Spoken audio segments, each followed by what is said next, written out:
right, welcome back, everybody. We are going to just go through a few examples, and I'm going to go ahead and prep myself by knowing I'm going to have to make two binomials, one with addition, one with subtraction for each of these. One with addition, one with subtraction. Addition and subtraction. All right, so my first one, I have 100 minus 49x squared. So 100 is going to break down into 10 and 10.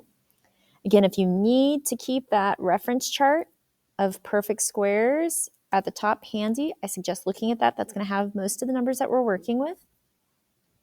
So I know I'm going to have a 10 at the front of each.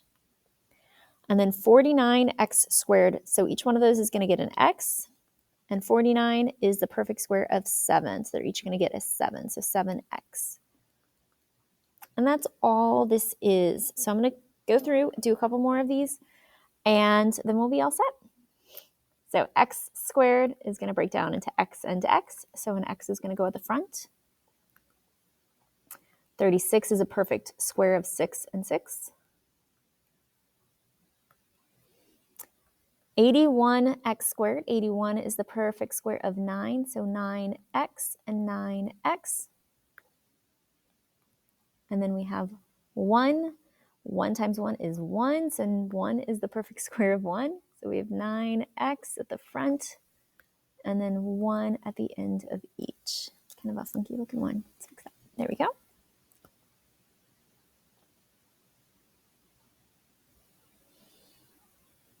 A few more examples here.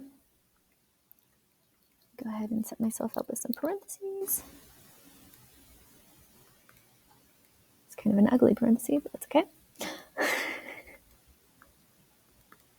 All right. So 25x squared, 25 breaks to 5 and 5. X squared, again, breaks into x and x. So we have 5x and 5x. 49y squared, 49 squared, 49 is 7. And then we have y, 7, and y. Okay. Now the next one. So this is a type of example that kids make common mistakes on. And so what we want to look at first whenever we look at these questions is there a GCF? Is there a number that I can factor out before I even break it into my two binomials? And looking at 4 and 16, 4 and 16 have a GCF. They have a number in common. I can divide 4 out of both of these. So I'm going to factor out a 4.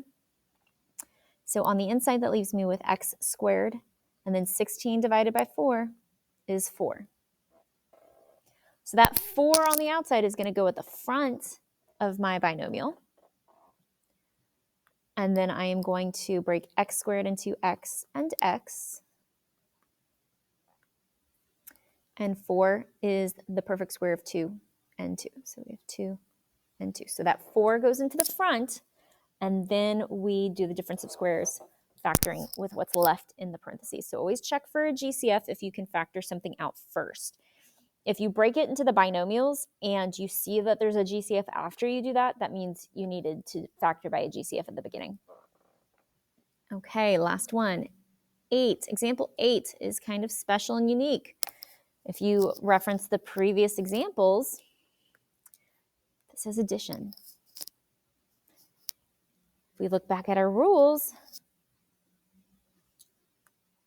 we must have subtraction. We must see a minus sign. So this one is not going to work for us. It doesn't have the minus sign, and so it immediately breaks the rules of difference of squares, and so we're going to call this prime. That means you cannot factor. So if you see something that you cannot factor, you call it prime.